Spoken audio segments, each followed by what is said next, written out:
Hello again, welcome to yet another episode on RA MCUs. In this video, we'll explore a useful feature of the Renesas Flash programmer, how to upload our program onto the RA board while it's in the boot mode.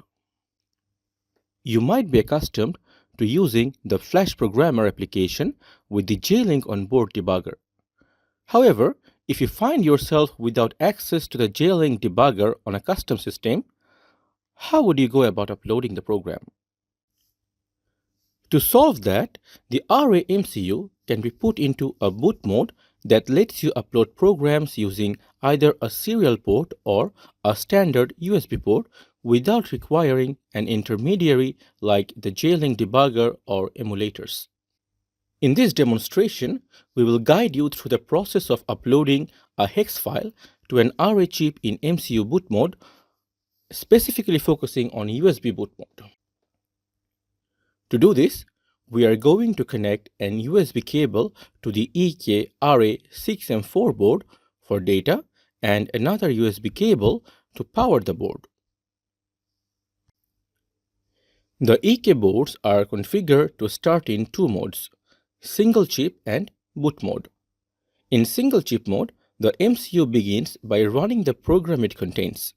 However, in boot mode, the MCU starts differently. Rather than immediately running an application present, it remains idle, awaiting specific commands designed for execution in this mode. When the board powers up, the mode is determined by the MD pin, which needs to be set to 0. EK boards have a convenient onboard jumper located at J16 to short the MD pin. To initiate the board in boot mode, this pin must be shorted. To power up the board, we shall use the USB connector to USB debug port, which is designated as J10. This port is only meant to power up the board and not for communication in this case. After completing that step, we can configure the Flash programmer and create a new project for basic operations. First, we will name the new project and then select the communication tool, which refers to the port we will use to upload our program. We can see that the USB port appears as RA USB boot CDC detected at COM21. We will select it and then press Connect. If the Flash programmer is able to connect to the system through the selected protocol, then a successful operation log message will be produced. Next, we will attempt to upload a binary file to the board. Using the Add Remove Files button, we can browse our directory. We have a simple Blinky project saved as a hex file, which we will use for this purpose.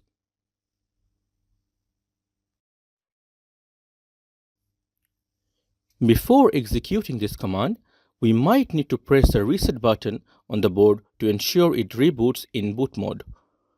This step, pressing the reset button on the board, may be necessary before performing any operation. We will then click Start to upload the program.